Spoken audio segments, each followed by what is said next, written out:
being a horse again. To do what I want to do, namely to serve Krishna. Here we think, in the mature world, freedom means to do whatever my mind and senses dictate to me at any moment. We think that's freedom. Now my material senses tell me to eat this. When I do it, I'm free to eat whatever I want. Animal, vegetable, mineral, dead, live, whatever. I think that's freedom. To serve whatever crazy concoction the mind comes up with. Now the mind says, jump over the cliff. Now I think I'm free. And when I go, I'm free to jump over the cliff. But that's not freedom.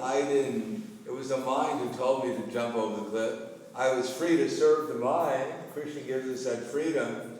But then we're not free to deny the consequences of our activities here.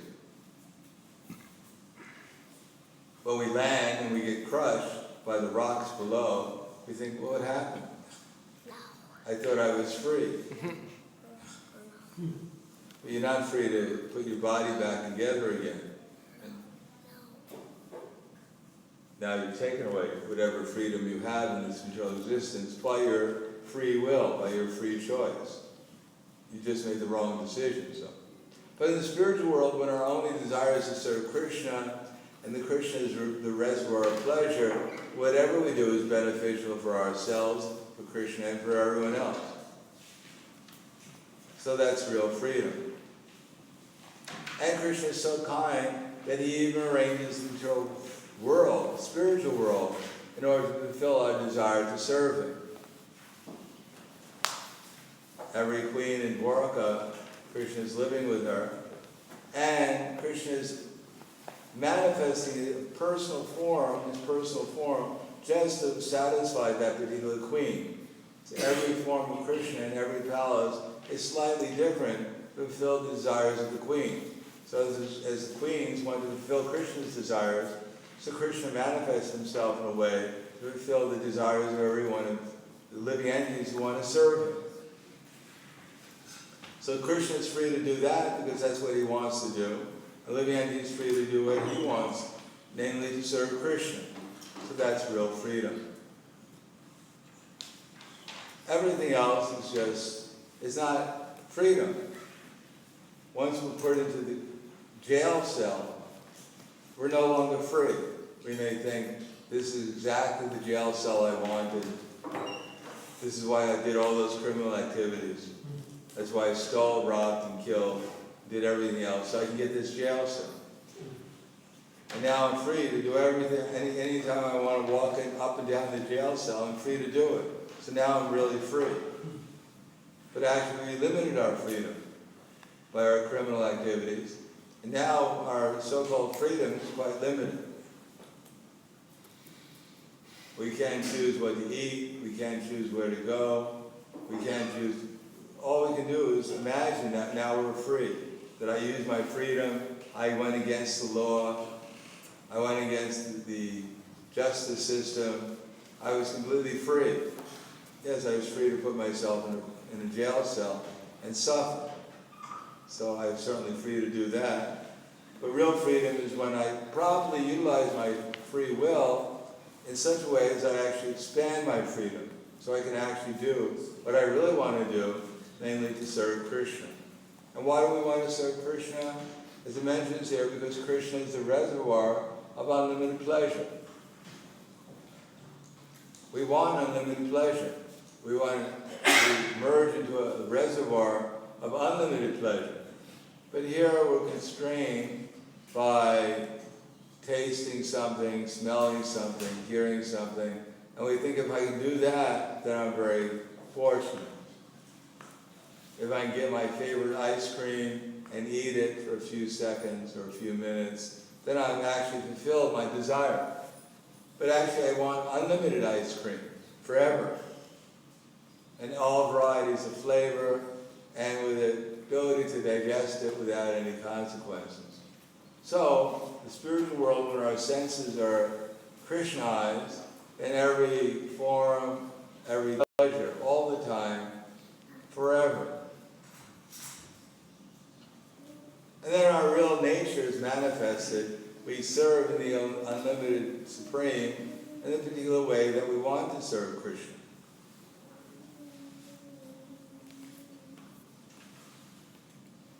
So, that's, it says here, discovering the faultiness. Because as soon as we want to be independent of Krishna, as soon as we want to be something other than we are, then we are put into material energy, where we're forced to serve the concoctions which arise originally out of our desire to be independent of Krishna. We can't be completely independent, therefore we become dependent upon material nature, and that goes on in all the 8,400,000 species of life. We just imagine our freedom while we're completely dependent on the material energy, the illusory energy. So when we understand that real freedom is to engage in Krishna service, or at least while we engage in Krishna service, it may not seem like real freedom. They're telling me what to do. I'm forced to chant so many rounds a day, or I'm told to chant so many rounds a day. I can't eat everything I want. I can't sleep anywhere I want. I can't say anything else. It seems like we're completely restrained. It's like people, they say, why are these people so disciplined? All they think about is Krishna all the time. They just, anytime you ask them a question, the answer is chant Hare Krishna. These people are really limited. They focus themselves so much on Krishna, they're brainwashed. On the other hand, if someone can take a stick and a little ball and focus his whole life in hitting this little ball into a hole with a stick, then he's glorified as a great personality. And they give him so much money, and his name is in all the newspapers, and they make movies about him, because he spent his whole life hitting a little ball into a hole. He became expert at it. And if someone focuses his mind upon the Supreme Personality of Godhead, gives all his love and energy to the Supreme, then he's considered a religious fanatic, brainwashed. He could be doing something more significant and important, like hitting a little ball into a hole. So that means people actually want to concentrate. They want to do something which they consider significant, but they have no idea what's actually valuable. Nor can they conceive that God is everything, because they're envious of God. They want to become everything. And if they know that God is already everything, just like if we knew how intelligent Krishna is, that he's in everyone's heart, and from him comes remembrance, knowledge, and forgetfulness, that he knows past, present, and future. So, how can you compete with someone who knows past, present, and future? You can have a fantastic memory. Someone may be able to memorize everyone's name here in this room right now. But what about their names for the last 3 billion lifetimes of Brahma? Every name they had, including the 8,400,000 species of life. For every living entity here in this room would be difficult enough. What about in old Melbourne? What about in Australia? What about on this planet? What about in all the planets? What about all the universes? Try to compete with that kind of memory. It's not possible. Therefore, if we don't understand Krishna, we don't want to understand Krishna, then we think by understanding Krishna is very limited. But actually, it's actually unlimited. And everything else, except for seeing things in relation to Krishna, will limit us to different degrees. We may be limited as Lord Brahma and control a universe, or we may become limited as a mouse and try to control a hole in the house. But after all, it's just different degrees of limitation. So real freedom is to be in Krishna consciousness anywhere at any time, and therefore not being limited by our material conceptions, by the material impulses arising from the modes of material nature. Instead, being free to utilize our desire to serve Krishna under all circumstances and enjoy the loving reciprocation with Krishna. That is, the devotee limits itself or itself to serving Krishna, so Krishna limits himself to serving the devotee too. It's a reciprocation. Krishna doesn't have to become a little baby in the house of Nanda Maharaj, but he wants to, because he wants to experience the love of Nanda Maharaj. And Nanda Maharaj wants to limit himself to becoming the father of Krishna, because he wants to enjoy the happiness of serving Krishna. So both the Supreme Personality of Godhead and then his devotee, they limit themselves, but that makes them unlimited, because that service is unlimited in that, in every respect. The happiness is unlimited, the awareness is unlimited, the amount of service one can render to Krishna is unlimited, and the time one has to serve Krishna is also unlimited.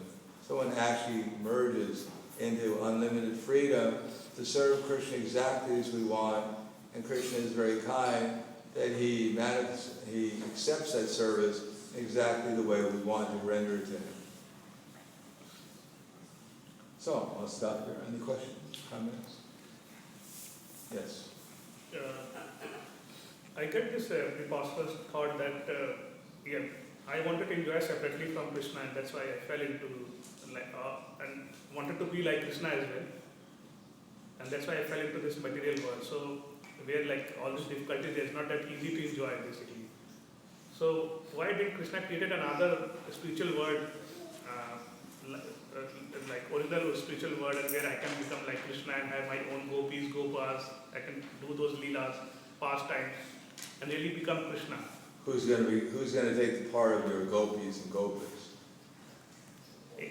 Like Krishna can make those arrangements so that I can really enjoy like Krishna. Whereas I'm not going to enjoy like. But who's going to sacrifice their lives to help to make you the center of existence? Yeah. Why should Krishna sacrifice? Everyone wants to do. That's why we're here in the material world. Everyone wants to be everyone wants to be Krishna, and everyone else can be the gopis and the gopas. But it doesn't work out like that. There can only be one Krishna, and therefore everyone.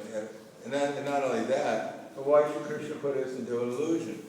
Say you're a gopi or whatever, a blade of, why should you eternally spend your life pretending you're something you're not? And not only that, Krishna is the reservoir of pleasure. How much pleasure do we have? How much are we going to be able to satisfy any gopi or gopi that Krishna creates? It's like Krishna has an ocean of happiness to give people, and we have half a drop. So Krishna is going to create gopis and gopas so we can distribute our half a drop to them. Freedom to serve Krishna in whatever way we like. But especially in the beginning, we can't serve Krishna how we like to serve Krishna, how he likes, or serve the... We're thinking ourselves with his body, and that we're the doer. So when one becomes very advanced, when one becomes liberated from the bodily concept of life, then one realizes that in this world I become an instrument of Krishna. And as I become, Krishna utilizes the present senses and mind and body and words that I'm in within. Then as he takes over and takes charge of these things, that's my freedom. Then I come to the spiritual platform of consciousness where I'm free to serve Krishna internally. But externally, it's not our activities. It's not our activities. When we want to do whatever we think we want to do, actually we're doing whatever the body and mind are dictating us to do. There's no freedom. But when Krishna takes charge and utilizes his body, mind, and words for his service, then I become free from my misidentification with his body, mind, and words.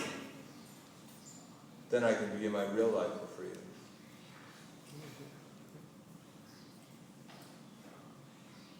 Anything else?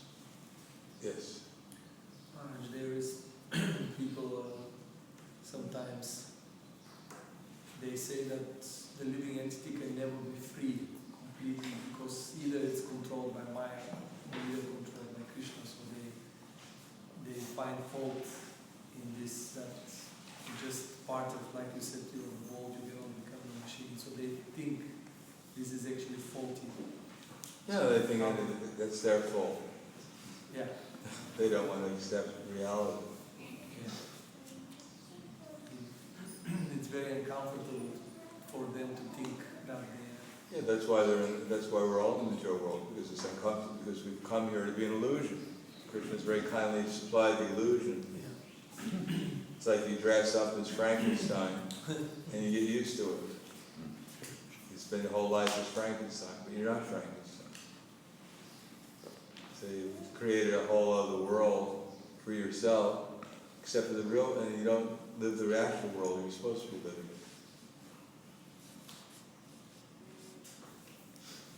Prabhuji, I got one question. So we are in the material world, in the material conception of life. So how we know, so we're doing something is satisfaction of Krishna? Well, there's Guru, there's Sadhu and Shastra. You find out Krishna is in our heart. He's telling us, giving us remembrance, knowledge, and forgetfulness from within. And from without, he's telling us what he wants us to do with his body, mind, and words that we have. So we study from without, we hear from without Guru, Sadhu, and Shastra, and then Krishna gives us the intelligence how to understand what Guru, Sadhu, and Shastra are saying from within.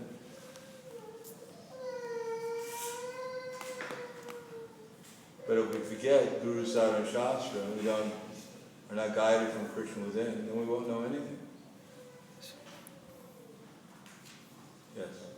The living entities in the material world is like natural wants to enjoy, which you don't teach everyone like how to enjoy it, and he's trying and they get frustrated. But then after frustration, the suddenly like accepting Krishna is not natural. So the enjoying part is very natural, but then frustration, but then surrendering part is not natural. Sadhana bhakti, what's not natural? No, I mean like generally, like people, the enjoying mentality is there. But then it's Everyone not- wants to enjoy. Do you think anyone wants to suffer? So what's the problem with having a desire to enjoy? We just have to know how to enjoy.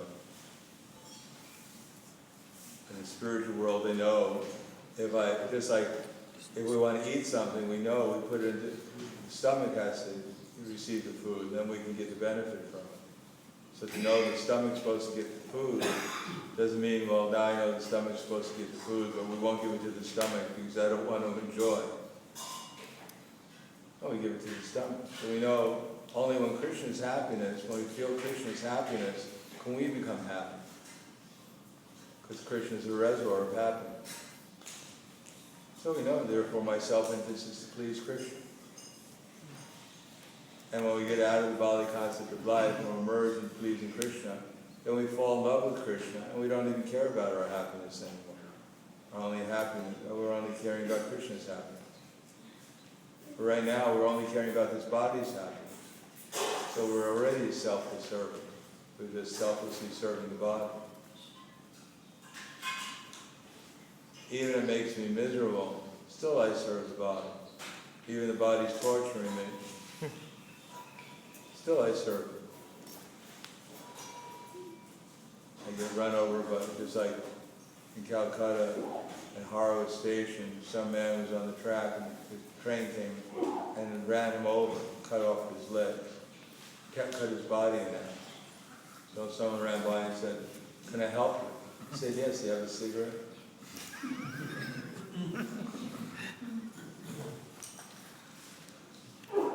So even the body's torturing us, we're still trying to serve it. We're such good servants.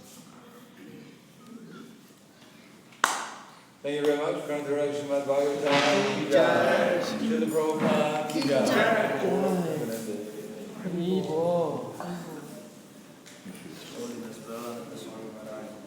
Jai.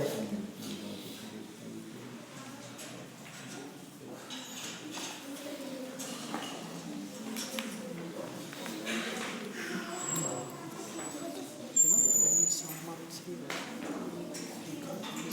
Asking me a question.